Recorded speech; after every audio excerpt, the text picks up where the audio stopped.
If you consume a lot of urbanism content on the various apps, you can easily be convinced that American cities are a lost cause and things are only getting worse. I don't agree with this. I think, in the large scheme of things, our cities have been objectively improving for a couple decades now, but I think it's fair to say that the improvements haven't been evenly distributed. And that brings me to today's topic, which is inspired by urbanism content that was served up to me by an algorithm. Housing policy wonk and author M. Nolan Gray asks, which city has improved the most over the past 15 years? Which is obvious engagement bait, but also interesting. Like, you can't respond to the prompt without defining what constitutes an improvement. So the whole thing goes to a very core question, which is, what makes a city good? And that's subjective. For some people, having low population density and owning lots of cars because you have to drive everywhere all the time is not only preferable, it's freedom itself. But I'm guessing the people who think that way don't watch this channel because my criteria are very much the opposite. And I've got 5 criteria that I'm measuring from a baseline of 2010.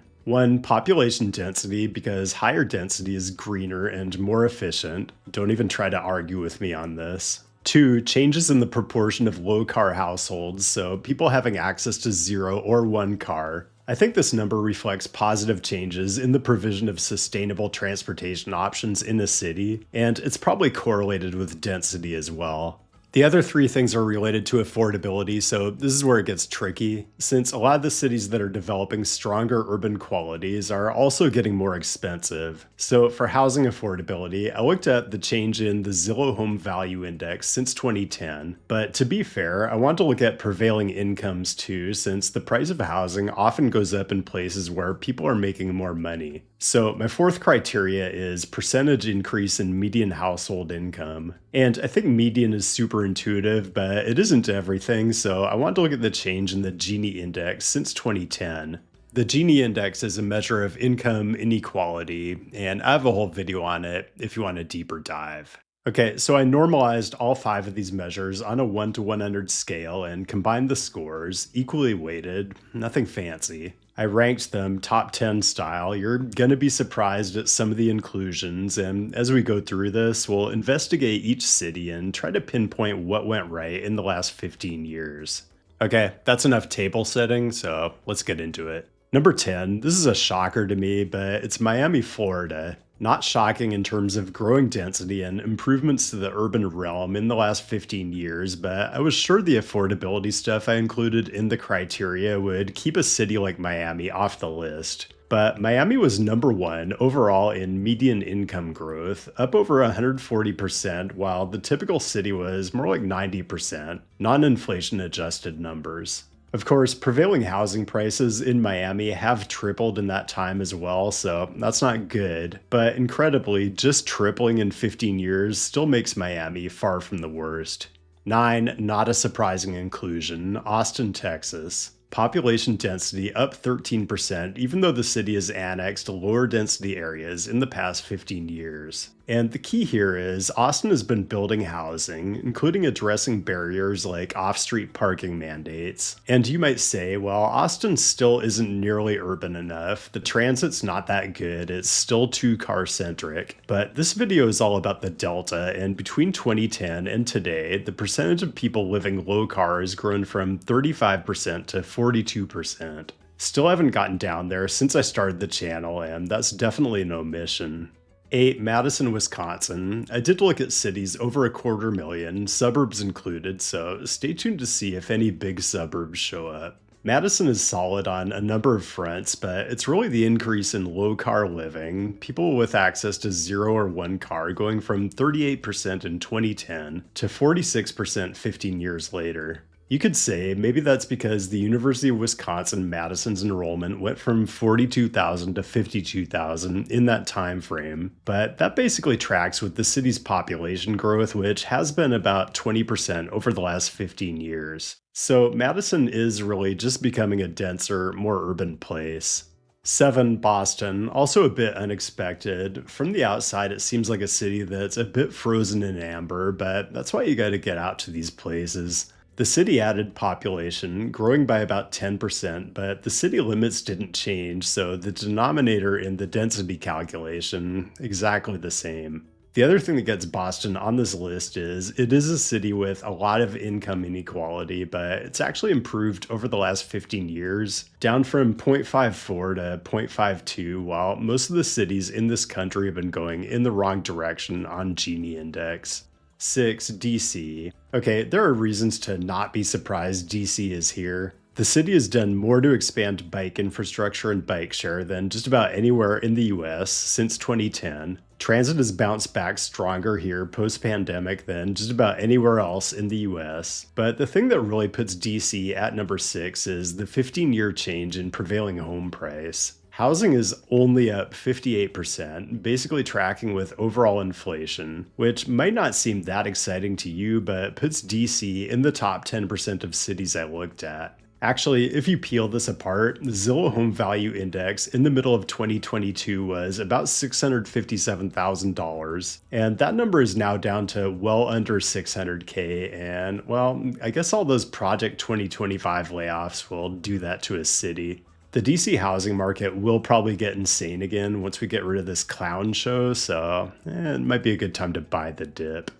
Number 5, Oakland, California. It might surprise you to see a California city on this list since you're constantly hearing how everything is too difficult and too expensive, and everyone is moving to Texas, but at least with Oakland, I don't know what you can say, but the indicators are just moving in the right direction. Low car households up, population density up over 10%. Median income is more than doubled while the Gini index has actually come down. Yeah, housing is expensive, but not nearly as much as a lot of the other Bay Area cities, and the prices have been on a flatter trajectory, so I'm still bullish on Oakland. Number 4, Portland, Oregon, another city that's above average on everything I measured. Prevailing home prices have only doubled in the last 15 years. Kind of a bad return on investment if your primary reason for owning a home is as an investment asset, but good for everyone else. Low car living up 13%. I feel like it's actually kind of a good time to be a Portlander. Whatever hipster cachet it ever had is gone. A lot of the idiots left, and now it's mostly just people who actually care about the place and want to be here. A bit under the radar at this point.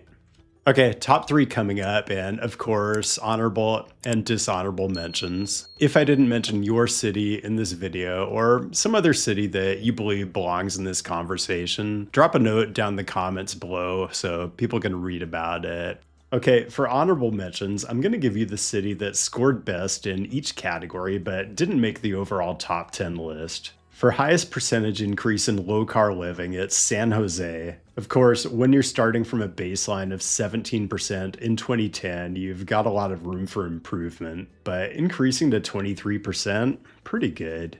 Density, Henderson, Nevada, 25% increase from 2010, basically just infill population growth with no annexation. Is it an urbanist paradise? Not really, but sometimes you just have to embrace the struggle.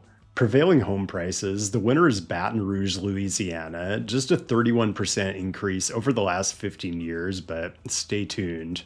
Median income, I already told you Miami was number 1. The highest ranked city that didn't make this list is Tampa. Median household income's up 106% over the 15 years. And Gini Index, the city that moved the furthest in a positive direction, Phoenix, Arizona, nearly a 10% improvement.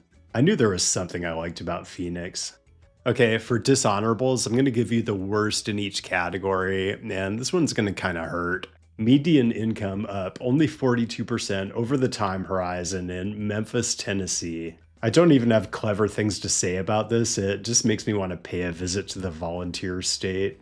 Gini Index up 10% in Baton Rouge, Louisiana, worst on this list, and also the worst on population density, down 12%. It's like all the middle class people left, but someone who actually knows should get down in the comments and enlighten all of us. And also a double threat, San Bernardino, California, percentage of people living low car went from 24% to 18%, and prevailing home prices nearly quadrupled, going from 123K to 484K, worst on the list by both criteria. One of my core principles is that if you're paying more for housing, then you should get to pay less for transportation. But I guess that's why I don't live in San Bernardino. I'm not even in the mood to roast the Inland Empire. The whole region is just kind of an externality of Prop 13. Californians just don't have the choices they should.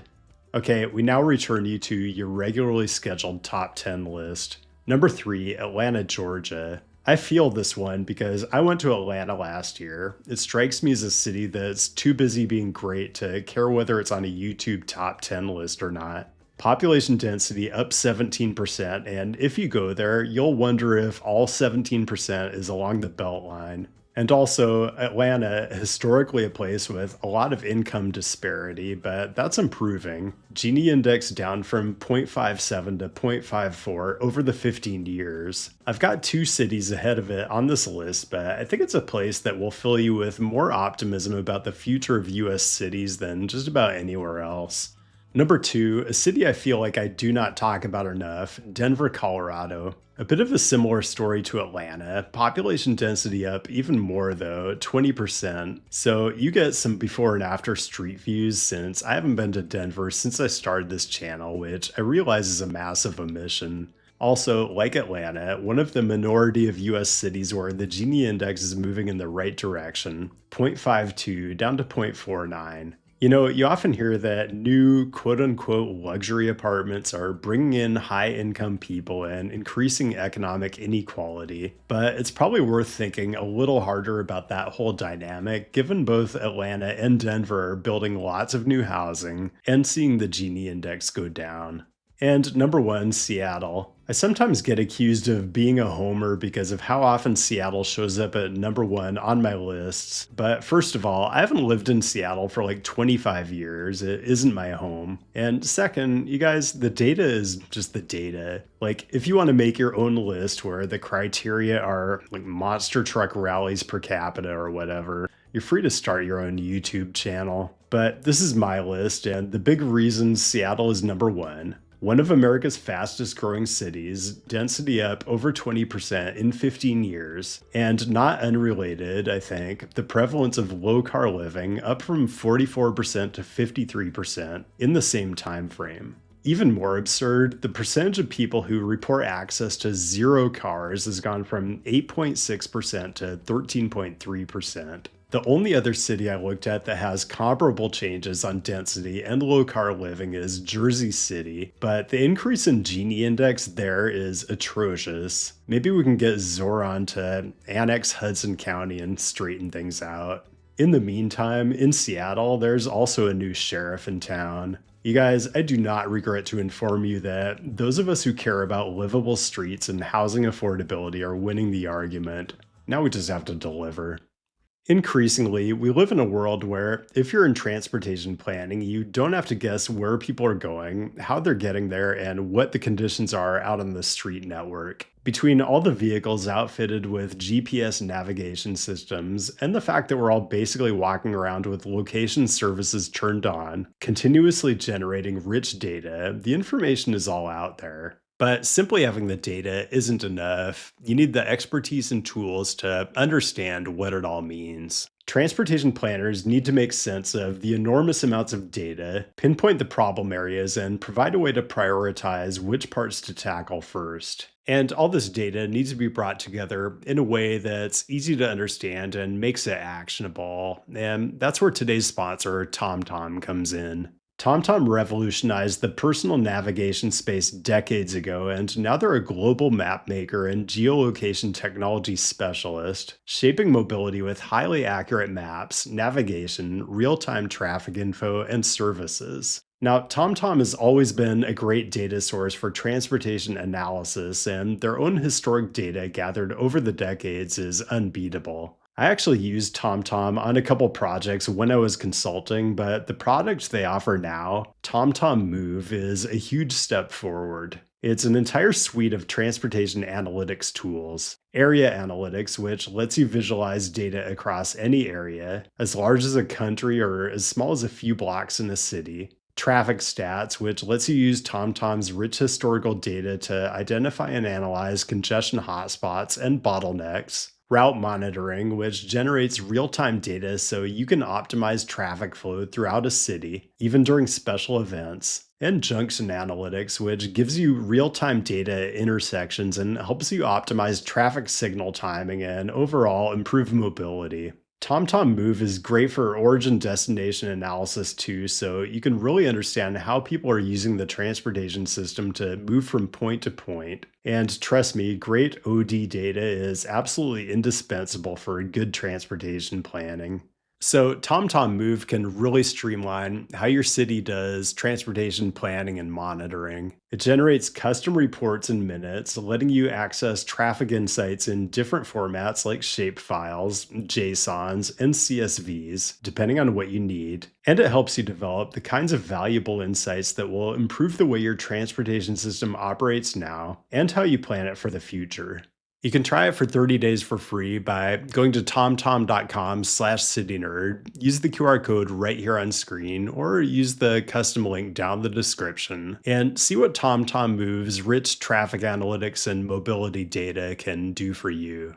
And that's all I've got. Thanks for joining today, and thanks as always to the patrons for your direct support, which lets me focus on the important things in life, like spreading my propaganda as efficiently as possible. Keep the social media engagement bait coming. I'll be back with a new topic next week, and I'll see you then.